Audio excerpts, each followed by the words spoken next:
Hello everyone, সুপর্ণার প্রতিদিনের নতুন আরও একটি ব্লগে তোমাদেরকে জানাই অনেক অনেক স্বাগত। আশা করছি সবাই ভালো আছো, সুস্থ আছো। আজকে হচ্ছে রবিবার আর এখন ঘড়িতে সকাল 8টা মতো বাজে। সকালের বাসি কাজগুলো সেরে রান্নাঘরে চলে এসেছি। আজকে রান্নাঘর থেকেই ব্লগটা শুরু করছি। তো কি কি রান্না হবে চলো তোমাদেরকে দেখিয়ে দিই। বিট গাজর দেখো দুরকমভাবে কেটেছে, বিট না মানে গাজর আর বিনটা দুরকমভাবে কেটেছে, কারণ একটা হচ্ছে ভেজ ডাল করবো আর একটা ওটসের খিচুড়ির জন্য। আর হচ্ছে একটা নিরামিষ সবজি দেখলে কাটা রয়েছে, ওটা একটা নিরামিষ তরকারি করব। আর কিছু ঝিঙে রয়েছে, ঝিঙে আলু পোস্ত করব। ঝিঙে আলু পোস্ত কিন্তু অনেক দিন খাওয়া হয় না। শীতকালে যেহেতু ঝিঙেটা খুব একটা পাওয়া যায় না, তাই শীতকালে না আলু দিয়ে আর উচ্ছে দিয়ে পোস্ত করি। আর এখন ঝিঙে আলু পোস্তটা করব। ঘরে পোস্ত ছিল না, বাবাকে দিয়ে আবার পোস্ত আনালাম। তো দেখো ডাল করব, ভেজ ডাল। তার জন্য মুগের ডালটা ভালো করে ভেজে নিলাম, বেশ লাল লাল করে ভেজে নিয়েছি। আর এটা এমনি মুগ, সোনা মুগ না। সোনা মুগটা তো আর একটু ছোট ছোট হয়, সোনা মুগটা কিন্তু বেশি খেতে ভালো হয়। তো যাই হোক, ডাল ভেজে নিয়ে জল দিয়ে দিলাম, আর এখন একটু লবণ আর তার সাথে দিয়ে দিচ্ছি একটু চেরা কাঁচা লঙ্কা। তো এবার ডালটা সিদ্ধ হবে, ততক্ষণে আমি এইদিকে দেখো গাজর আর বিনসগুলো ভেজে নিচ্ছি। আর আজকে এখনও মিছরি না ঘুম থেকে ওঠেনি, মানে মিছরি ঘুম থেকে ওঠার আগেই আমার রান্নাবান্না অনেকটা হয়ে যাচ্ছে। খুব ভালো হবে রান্নাবান্নাটা কমপ্লিট হয়ে গেলে। আর দেখো দুই দিকে কড়াই বসিয়ে দিয়েছি। বাবা নিয়ে এসেছে পোস্ত, আর দেখো ডায়মন্ড লেখা, তো ডায়মন্ডের মতোই দাম। আসলে এইটুকু প্যাকেট নিয়েছে 75 টাকা, অনেক দাম বলো পোস্তর। তো যাই হোক, একটু পোস্ত বেটে নিই। তো পোস্তর যা দাম, আমাদের মতো পরিবারে পোস্ত খাওয়াই বিলাসিতা। মা আবার পোস্ত ভালোবাসে বলেই পোস্তটা আনা হয়, বাবা আবার পোস্ত আনতে চায় না দাম বেশি বলে। তো যাই হোক, মা কী করে পোস্তর সাথে না একটু সাদা তিলও মিশিয়ে দেয়, কারণ পোস্তর সাথে সাদা তিল দিলে দেখবে পোস্তটা একটু কম দিলেও অতটা অসুবিধা হয় না। তবে হ্যাঁ, পোস্তর মতো স্বাদটা অতটা পাওয়া যায় না, কারণ সাদা তিল মিশিয়ে দিলে না পোস্তর যে আসল স্বাদটা সেটা আমার জানি মনে হয় নষ্ট হয়ে গেল। তো চলো, এই যে সাদা তিলও বের করে নিয়েছি, সাদা তিল একটু মিশিয়ে দিলাম। আর অনেকটা পোস্ত না দিলেও দেখবে তরকারি খেতে ভালোও লাগে না। পোস্তটা বাটা হয়ে গেছে, এবার যে ভেজ ডালটা করবো ওটার জন্য একটু মশলা করে নিই চলো। আজকে না কোনো কাজে মন নেই, মনে হচ্ছে করতে হয় তাই করছি, কিছু ভালো লাগছে না কেন জানি না। মনে হচ্ছে যেন খুব ডিপ্রেসড আমি, মানে মেন্টালি ডিপ্রেসড আর কি।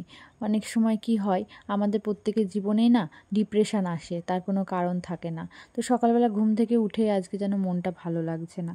মনে হচ্ছে যেন আমার জীবনে কিছুই করতে পারিনি আমি, কিভাবে দিনরাত চলে যাচ্ছে কিছুই করতে পারছি না, এরকম।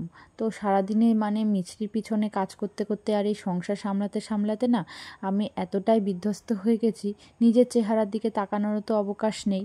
আর যখন আয়নার সামনে যাই তখন যেন আরও আমি হতাশগ্রস্ত হয়ে যাই, যে কি ছিলাম আর কি হয়ে গেছি। এই সব ভাবতে ভাবতেই না কেমন যেন ডিপ্রেশন চলে এসেছে। আর যে মনটা খুবই মরা মরা, মানে রান্না করছি ঠিকই, করতে হয় তাই করছি, এরকম একটা ব্যাপার।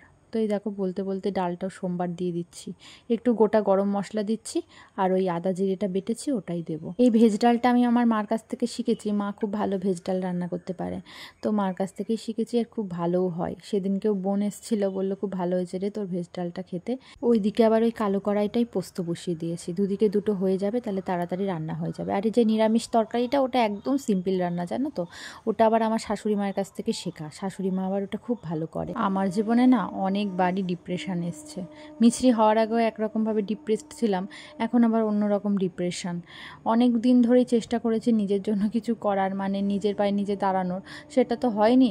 তাই এরকম ডিপ্রেশন না আমার মাঝে মধ্যেই আসে, কারণ নিজের যে ক্লাসমেটরা আছে তারা কিন্তু প্রায় প্রত্যেকেই স্বাবলম্বী, প্রত্যেকেই কিছু না কিছু করে, চাকরি হোক বা অন্য কিছু হোক করে।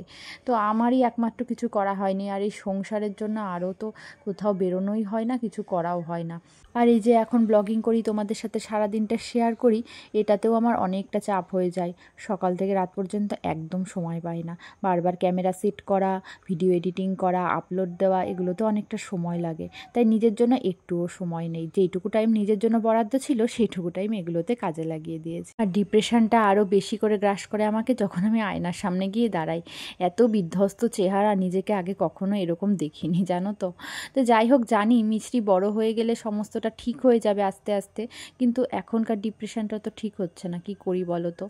তো যাই হোক, আমার সব সময় যখন ডিপ্রেশন হয় তখনই আমি না যাকে ফোন করি সে হচ্ছে আমার বোন।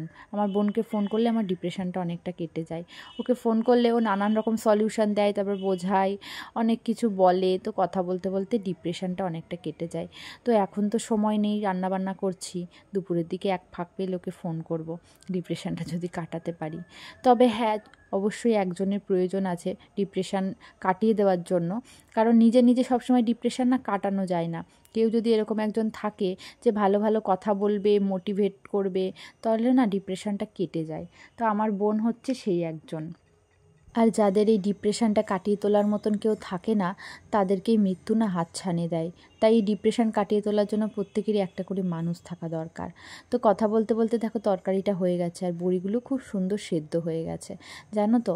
দেখিয়ে দিলাম তোমাদেরকে, তরকারিতে কিন্তু বিশেষ কিছু দিইনি, একটু দিয়েছি কালো জিরে, আর তার আগে একটু শুকনো লঙ্কা ফোড়ন দিয়েছি। আর এই তরকারিতে তো না শাশুড়ি মা হলুদ দেয় না, জানো তো, সাদা সাদাই হয় তরকারিটা। এটাকে আবার আমরা সোমবার বলি, মানে ঢালা সোমবার বলে তরকারিটাকে, সেরকম বিশেষ কোনো নাম নেই। এই তরকারিটা দেখি বাঙালরাই বেশি খায়, আমাদের ওখানে আবার কেউ এরকম ধরনের তরকারি খায় না। তবে হ্যাঁ, আমি বাপের বাড়ি গেলে এরকম তরকারি করি, তবে ওরা না খুব একটা বেশি পছন্দ করে না তরকারিটা। তো যাই হোক, আমার কিন্তু দিব্যি ভালো লাগে। এদিকে মিছির খাবারটাও তৈরি করে নিচ্ছি, মিছি ঘুম থেকে উঠে গেছে। রান্নাবান্না আমার না কমপ্লিট হয়ে গেছে, আজকে অনেক দিন পর তাড়াতাড়ি রান্নাবান্না কমপ্লিট হয়ে গেল। তো মিষ্টির জন্য এই যে চিড়ে দিয়ে এটা বানালাম, একটুখানি খেজুর আর কিশমিশও দিয়ে দিয়েছি। তো এখন ওকে খাওয়াতে খাওয়াতে মোটামুটি আমার 2 ঘন্টা টাইম লেগে যাবে। সকাল থেকে না এখনও আমি কিছু খাইনি, আর আমার সারাদিনে এরকম খাওয়া দাওয়ার কোনো টাইমের ঠিক থাকে না, তো এই জন্যই না আমার শরীরটা দিন দিন কেমন দুর্বল হয়ে যাচ্ছে।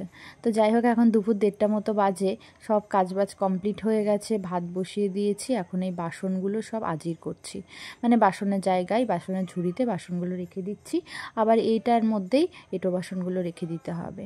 তো সকাল থেকে সত্যি কথা আজকে না খাওয়ার টাইমই পাইনি, তার উপর মনটাও ভালো নেই, যেন কিছুই ভালো লাগছে না। যতক্ষণ না বোনকে ফোন করে ডিপ্রেশনটা কাটাবো ততক্ষণ না ভালোই লাগবে না। চলো আজকে একটু রেস্টই নিয়ে নেওয়া যাক, দুপুরবেলা একটু বোনের সাথে কথা বলে মনটা ভালো করে কালকে আবার তোমাদের সাথে নতুন এনার্জি নিয়ে আর একটা ব্লগ শেয়ার করব।